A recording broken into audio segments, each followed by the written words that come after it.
Donc le cortège a démarré, il y a des gens effectivement qui sont dans la rue et puis il y a des gens qui sont spectateurs. Alors on remonte le cortège un petit peu. On voit ensemble gagnons l'égalité. Syndicat départemental construction bois céramique. Force ouvrière est là aussi avec la CGT. Et là, je vais m'approcher d'une militante qui porte un drapeau et je vais lui demander un petit peu pourquoi elle est là. Je suis là pour manifester contre les ordonnances Macron, parce que pour moi c'est une précarisation totale du monde du salariat à l'avenir et c'est pas ce que je souhaite pour moi et mes enfants. Et quand tu viens ici, tu te dis pas c'est une manif de plus? Non, je me dis que c'est un moyen de lutter, de combattre et de manifester notre colère et notre mécontentement face à ce que ce gouvernement veut nous faire. Une journée et après? Et après d'autres journées, parce que là c'est qu'un début, c'est un début de mobilisation, c'est un moyen de sensibiliser aussi les gens et derrière j'espère qu'il y en aura d'autres et on ira jusqu'au bout. Dans cette manif au Puy, on a pas mal de gens quand même, la casquette, qui ont déjà de la bouteille, on sent qu'ils ont déjà vécu d'autres manifs. Et là je m'approche d'un de ces sympathisants qui porte ni drapeau, ni pancarte, mais qu'on a gros sur la patate apparemment. Je suis un ancien cheminot, donc j'ai lutté toute ma vie professionnelle pour que les conditions de vie des travailleurs soient meilleures. Et je m'aperçois que c'est très difficile. Et donc si je suis là, c'est essentiellement parce que j'ai des enfants et surtout des petits-enfants. Et je m'inquiète beaucoup pour leur avenir. Voilà, c'est essentiellement pour ça. C'est de la solidarité en fait. Et alors on garde de la motivation quand même sous le pied? Oui, mais ça devient difficile avec l'âge, ça devient difficile. On espère que ça va se mobiliser beaucoup plus. Et surtout que les actifs et que les jeunes prennent conscience qu'on n'a rien sans rien s'ils ne luttent pas. Même en luttant, c'est difficile. Alors si on ne lutte pas, c'est terminé, quoi. On va interrompre des gens qui sont en pleine discussion là. Et donc là, je m'approche d'un homme barbu, corpulent, qui est connu sur le Brivadois et qui porte un drapeau lui aussi, avec des choses à dire apparemment sur pourquoi il est là.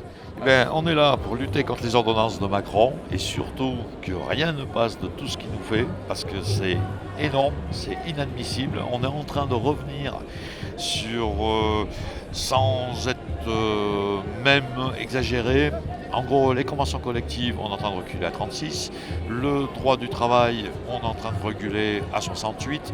Donc là je pense qu'il va peut-être falloir que le peuple entier, les travailleurs se révoltent.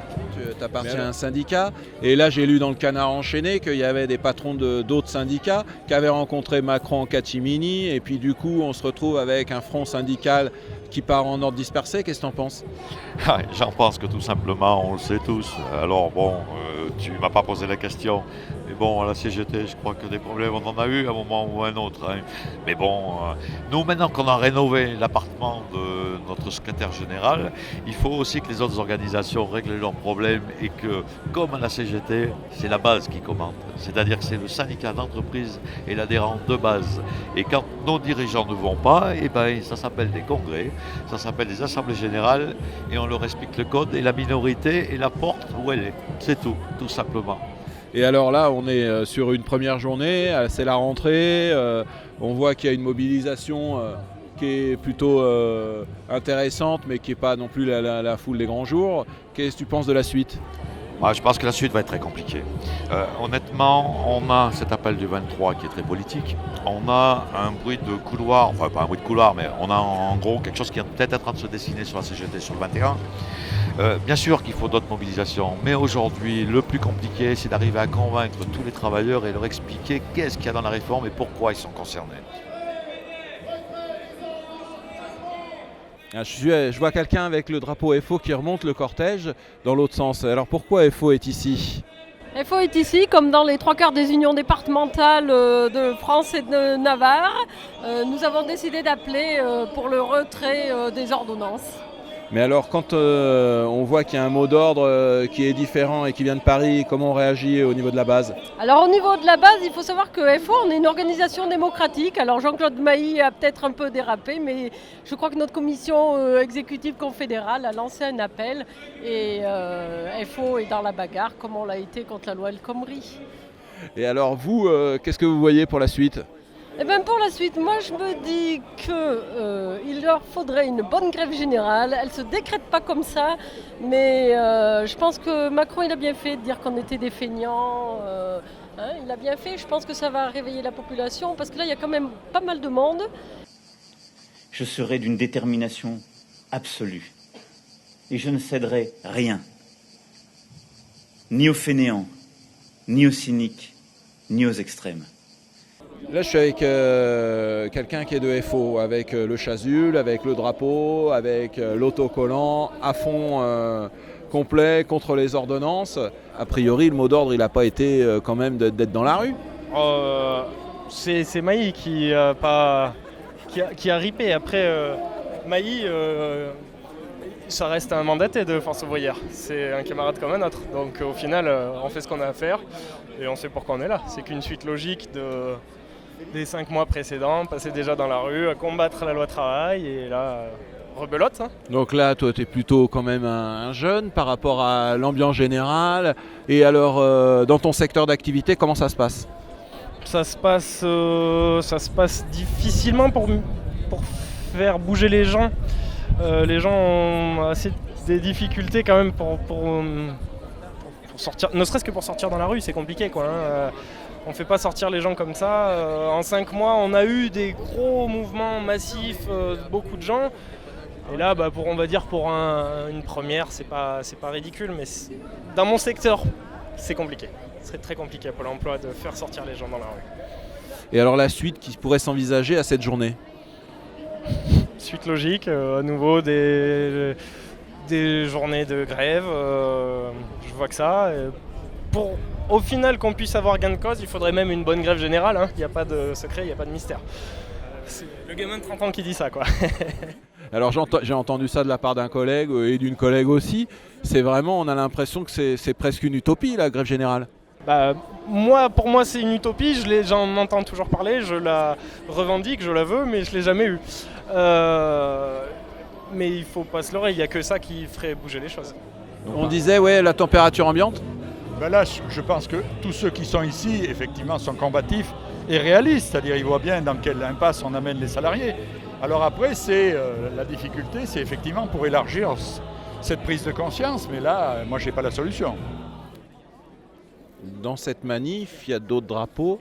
On a par exemple le drapeau d'Attaque avec son sigle un petit peu connu qui montre du pourcentage. Quelqu'un aussi qui distribue des tracts concernant le CETA. Alors pourquoi Attaque est dans la rue? La loi travail que Macron met en place, ça rentre dans les objectifs du CETA, un libéralisme total mondial. Donc c'est pour ça que nous, on ne se laissera pas faire là-dessus. On est citoyens et c'est des choses très importantes pour l'ensemble des citoyens, c'est-à-dire au-delà du monde du travail, quoi. Et alors, est-ce qu'on sent qu'il y a une convergence un petit peu des syndicats, des organisations comme Attaque pour aller à un mouvement plus vaste? Attaque sur tout ce qui est, alors au niveau Attaque, tout ce qui est dans l'intérêt des citoyens, dans l'intérêt politique, de vie quotidienne des citoyens est toujours dans le mouvement. Après, on ne fait pas des choses avec les états-majors parce que souvent les syndicats font leur truc à part et nous prennent pour des choses à part. Nous, on est un mouvement citoyen, un mouvement d'éducation populaire, on donne les infos le maximum. Après, si ça amplifie avec différentes organisations, tant mieux. Du moment que les gens prennent leurs affaires en main, tant mieux. Nous, notre rôle, c'est de donner toute l'information et puis après, avançons. Voilà. On est très démocratique dans ce sens-là. On préfère donner beaucoup d'informations, beaucoup de débats. Et puis les gens, ils avancent après, les citoyens. Moi, par exemple, nous, on s'est félicité des manifs qu'il y a eu là au ministère contre les vaccins et contre le fameux médicament pour la thyroïde. Parce qu'on s'est dit, ça y est, les citoyens ils prennent en charge les questions de la médecine, qui sont aussi des questions d'argent. Voilà. Nous sommes déjà en fin de cortège et en fin de cortège, il y a la France Insoumise avec ce sigle bien reconnaissable, son drapeau et puis quelques militants. Donc je m'approche d'une personne qui tient la banderole. Alors pourquoi vous êtes là, madame ? Pour lutter contre la loi travail et les ordonnances, c'est scandaleux. C'est la chute de la démocratie en France avec Macron. Et la suite à cette journée et à cette journée du 23, qu'est-ce que ça va être ? Ah bah je ne sais pas, mais il faudrait que ça continue. Il faut que ça continue, il faut que ça pète, il y en a marre. Il y a des leaders syndicaux qui m'ont dit grève générale. Grève générale, oui, je suis d'accord. Grève générale, il faut tout bloquer, comme en 68. Ça, c'est quelque chose qu'assume une organisation politique. Non, c'est mon opinion, mais je ne suis pas la seule à la partager.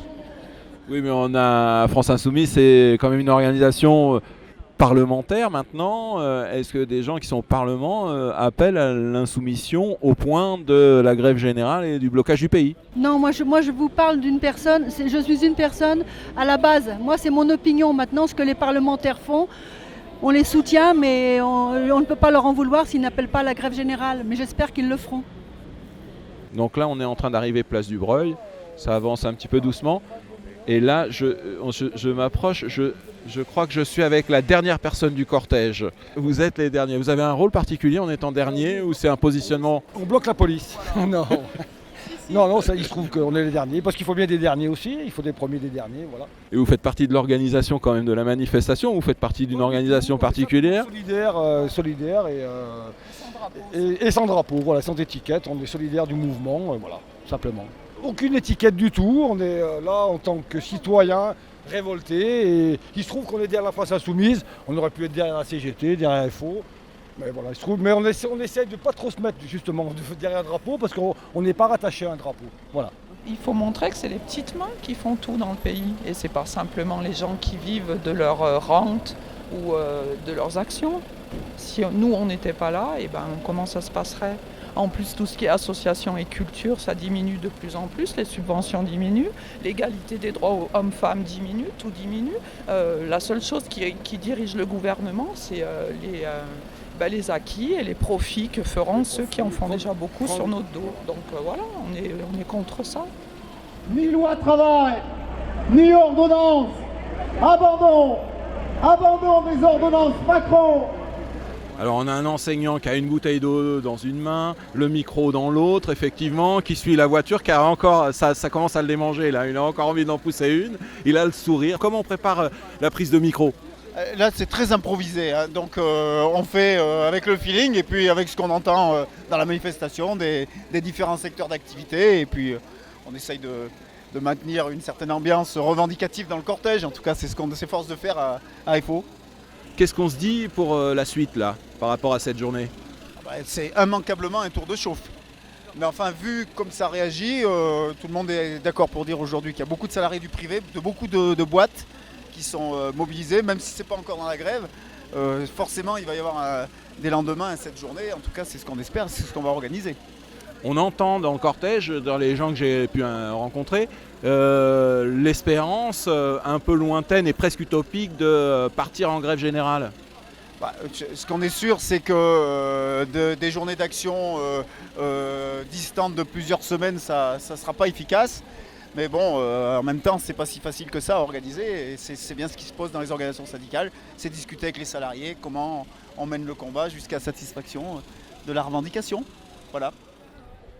Donc je remonte de nouveau la manifestation. Et là, je m'approche apparemment d'un responsable de coordination au niveau des territoriaux que j'ai rencontré à Brioude.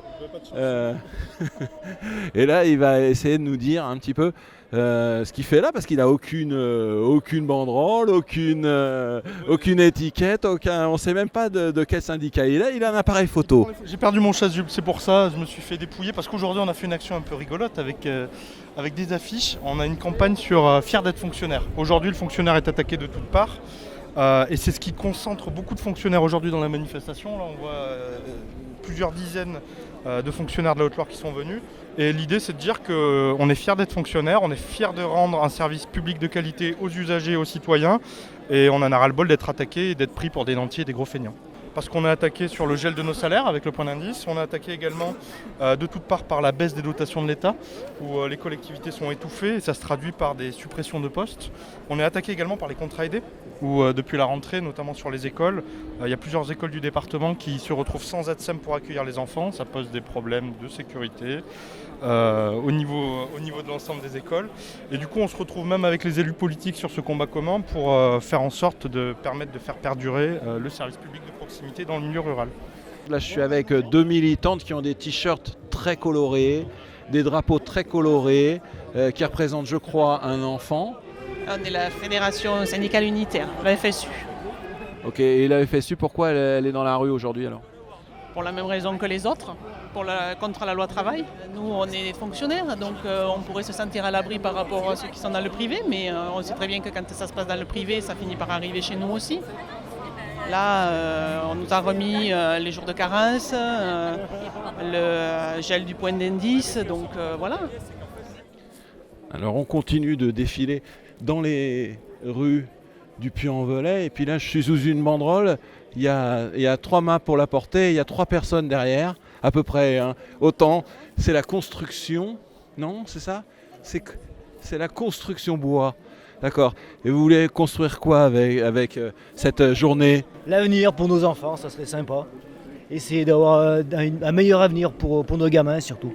Il y a une dame qui tient le piquet du milieu et qui dit qu'elle se lève tous les matins. Mais pourquoi? Vous vous êtes senti un petit peu offusqué par ce qui a été dit par le président de la République? Moi, je voudrais bien qu'il soit là, qu'il vienne voir un petit peu comment ça se passe, déjà. Si on est des feignants Parce ou quoi. que, oui, déjà rien que pour porter le drapeau, il ne faut pas être trop feignant, moi, je trouve.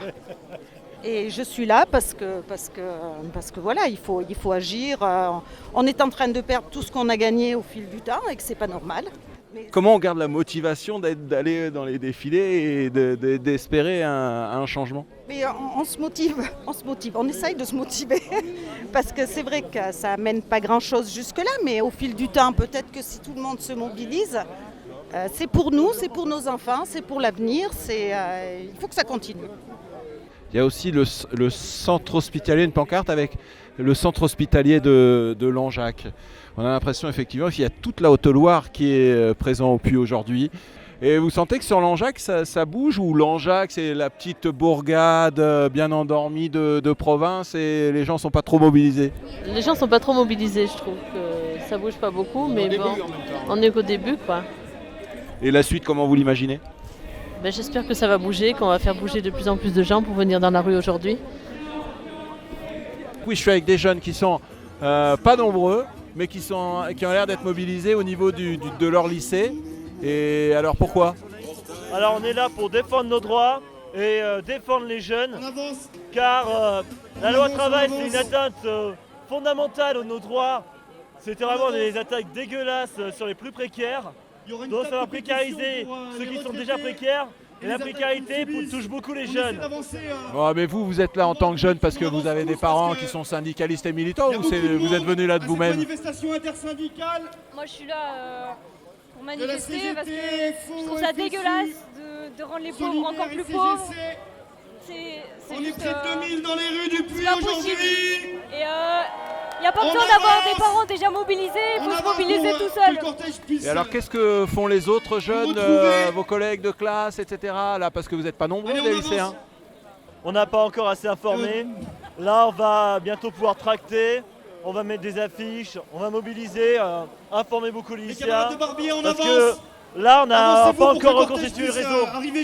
Et là on dit dans le cortège, on dit que c'est qu'un début, vous pensez qu'il va y avoir une suite? Ouais, c'est qu'un début. Les jeunes vont se mobiliser parce qu'ils vont se rendre compte que c'est une attaque fondamentale à leurs droits. La baisse des APL, ça touche qui? Ça touche beaucoup les jeunes. La fin des emplois aidés, ça touche qui? Ça touche beaucoup les jeunes. Voilà. Ce qui se passe dans l'éducation supérieure, ça touche qui? Ça touche beaucoup les jeunes. Donc les jeunes ont intérêt de se mobiliser parce que ce sont des atteintes à leurs intérêts. Il y a une table qui a été mise devant la préfecture avec dessus une case à cocher, d'accord ou alors pas d'accord. Et c'est une consultation apparemment nationale qui a lieu du 11 au 17 septembre. Alors Moi, je ne connaissais pas cette initiative. Qui c'est qui l'amène? Ce sont les retraités de la CGT, puisque vous savez qu'on va nous augmenter les cotisations et on nous bloque les pensions. Donc le 28 septembre, il y aura une journée nationale des retraités et c'est pour la préparer que dans toute la France, on fait signer ces petites affichettes qui seront portées au gouvernement le 28. Et alors, il faut être absolument retraité pour signer? Écoutez, s'il y a des pré-retraités, d'autres personnes, puisque ça va concerner tout le monde à long terme, l'augmentation de la CSG, on est tous concernés, mais les retraités le prennent de point frais.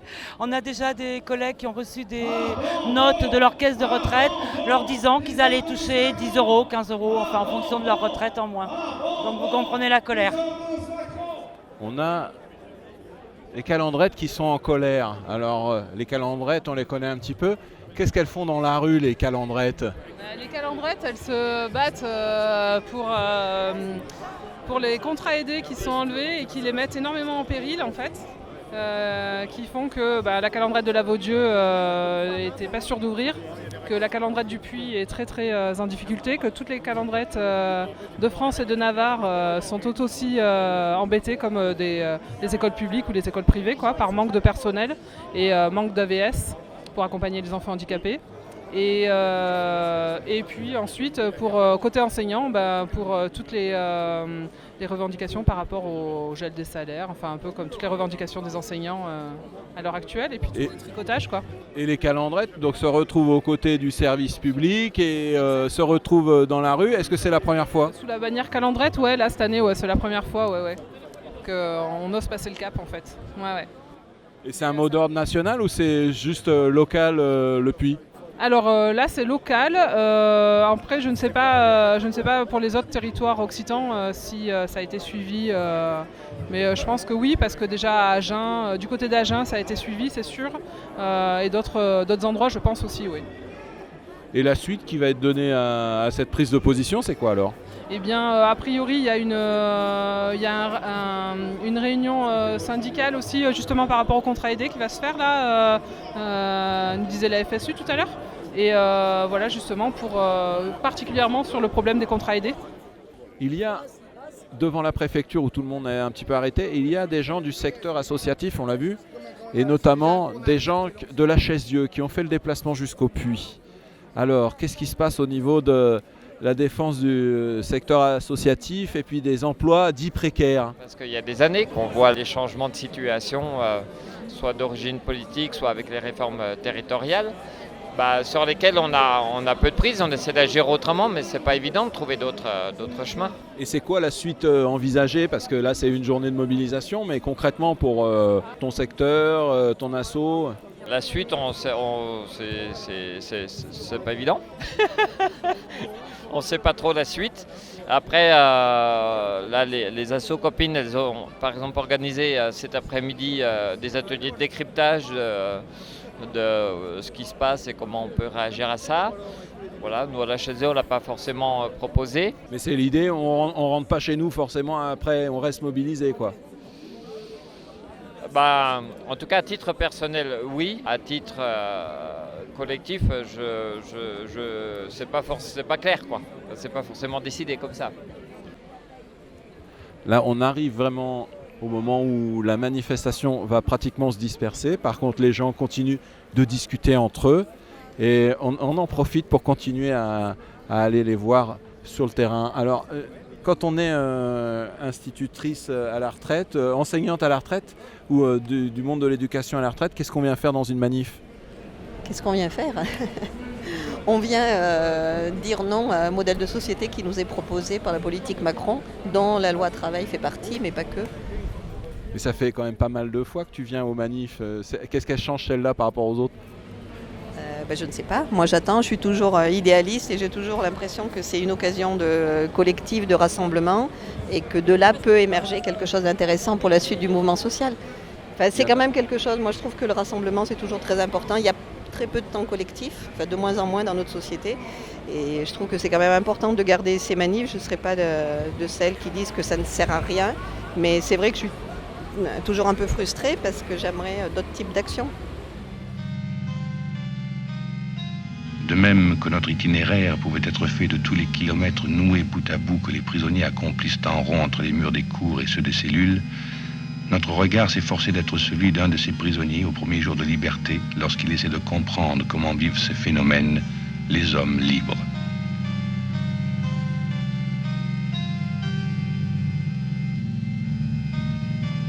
Nous avons rencontré des hommes libres. Nous leur avons donné la plus grande place dans ce film. Ceux qui sont capables d'interroger, de refuser, d'entreprendre, de réfléchir, ou simplement d'aimer. Ils n'étaient pas sans contradiction, ni même sans erreur, mais ils avançaient avec leurs erreurs. Et la vérité n'est peut-être pas le but, elle est peut-être la route.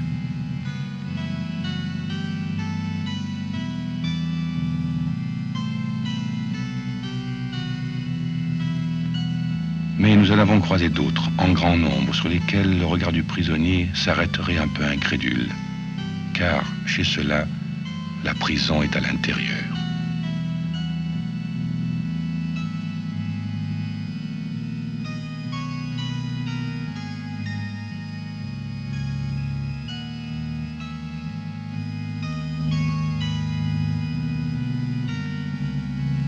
Ces visages que nous croisons tous les jours, on a envie de les appeler, de leur dire « Qu'est-ce qui ne va pas, visage? Qu'est-ce qui vous fait peur, que nous ne voyons pas et que vous voyez comme les chiens? Est-ce, comme on le dit beaucoup, que vous pensez trop à vous? Ou n'est-ce pas plutôt qu'à votre insu vous pensez trop aux autres? Peut-être sentez-vous confusément que votre sort est lié à celui des autres, que le bonheur et le malheur sont deux sociétés secrètes, si secrètes que vous y êtes affiliés sans le savoir, et que sans l'entendre, vous abritez quelque part cette voix qui dit « Tant que la misère existe, vous n'êtes pas riche. Tant que la détresse existe, vous n'êtes pas heureux. »